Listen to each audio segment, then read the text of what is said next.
Foi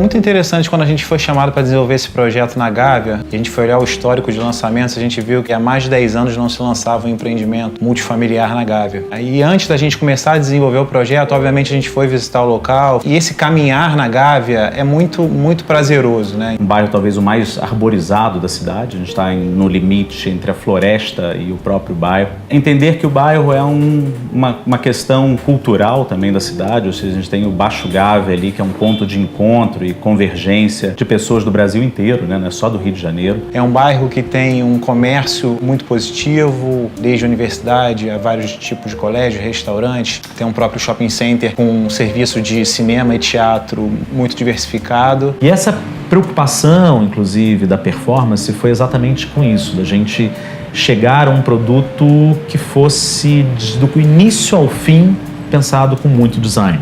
Esse foi o desafio um pouco que eles passaram pra gente. O lobby de chegada, ou hall de chegada, que a gente chama de recepção ou portaria, eu prefiro chamar como uma sala de estar. Porque é um lugar que a pessoa pode chegar, receber pessoas e convidar e comunicar e ler um e-mail, ou seja, cada espaço desse foi pensado com esse olhar contemporâneo.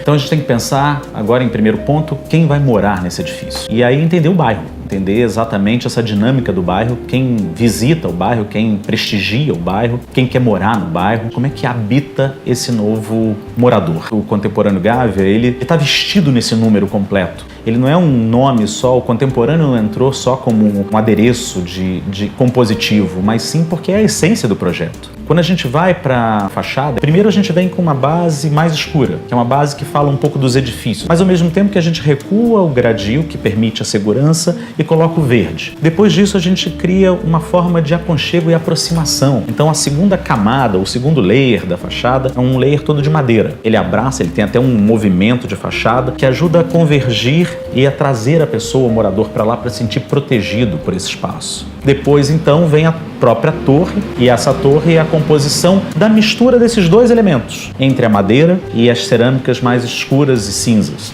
A gente fala do New Home, né? Pensar um pouco quais são essas tendências e adaptar isso na arquitetura. Exatamente nessas tendências mundiais de participação, de coletividade, de estar juntos, que o nosso projeto, ele faz um pouco disso. A unidade, casa, a gente traz como ponto de partida a cozinha. A cozinha quase como sendo o elemento principal norteador de compositivo desse edifício. Então acho que quando a gente coloca a cozinha numa parte central, acho que já diz um pouco disso. A gente otimizou o máximo o tamanho da circulação, deixando os espaços quase que sendo todos revertidos para as áreas comuns do apartamento. As janelas não são simples janelas de 1,20 m como a gente vê no mercado. São quase janelas piso a teto em quase todas elas. Ou seja, é para deixar a luz entrar. As laterais também se afastam, dando possibilidades de ventilações. Então acho que a gente conseguiu aí trazer tudo aquilo que é especial para se morar. E aí, essa planta um pouco mais livre, onde tem o ponto de encontro, a convergência da família, a gente externa isso na fachada. Essa liberdade que a gente tem dentro, esse gosto por ficar em casa, é um pouco do que a fachada retrata. E eu acho que aí está a contemporaneidade de um projeto. Quando o que está dentro, numa linguagem bastante explícita desse dia a dia novo do habitante, consegue se externar do lado de fora. Nesse ele se veste para esse morador, para caber no número desse morador.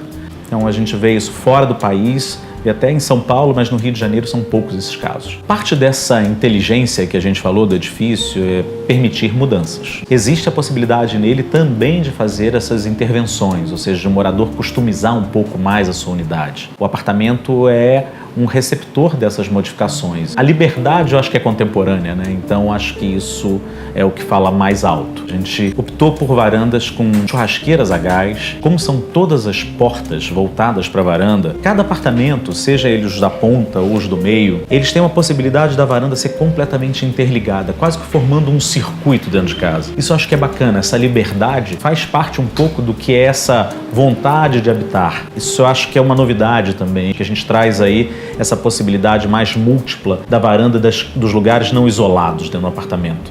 Pensamos no todo. Eu acho que o bacana é esse desse projeto. Não tem um elemento, não tem nada que, desde a programação visual, interiores, arquitetura, fachada, o apartamento, o estacionamento, que não tenha sido rigorosamente questionado, debatido, pensado, definido. No início do desenvolvimento do projeto, a gente não quis que a parte inferior do prédio ela fosse totalmente vocacionada para um estacionamento. Então a gente propôs uma subdivisão das áreas de estacionamento, criando assim 2 pavimentos, que é o pavimento térreo e o pavimento PUC, que oferecem serviços para os moradores. No pavimento térreo, que a gente chama de Smart Floor, a gente agregou todos os serviços do dia a dia. A gente pensou no bicicletário diferenciado, tem espaço para recarregar bicicletas elétricas, tem espaços para bicicletas compartilhadas e tem os espaços individuais das bicicletas dos próprios moradores. Tem a parte do box home, que são boxes destinados exclusivos para as unidades. Determinados elementos do nosso dia a dia, alguns móveis, passam a ocupar um determinado espaço na nossa casa sem necessidade. Esse box home foi pensado exatamente para você poder locar isso dentro do teu prédio, mas sem ocupar o espaço da tua casa. Quando a gente começou a pensar na parte do pavimento de uso comum, que a gente chamou de lounge floor, a gente queria que ele fosse um ambiente coletivo, que você pudesse receber os seus amigos. Então a gente pensou nesse pavimento, que é o pavimento,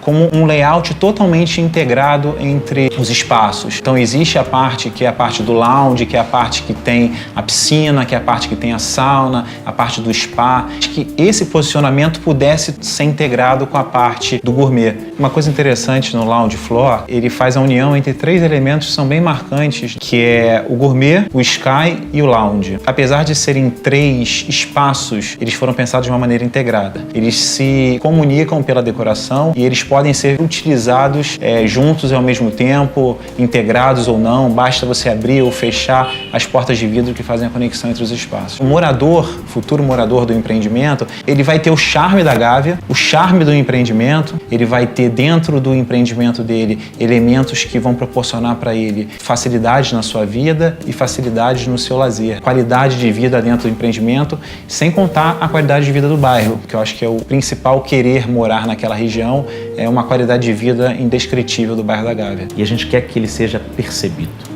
percebido, sentido, aproveitado, contemplado e principalmente seja um lugar para a pessoa chamar de lar totalmente.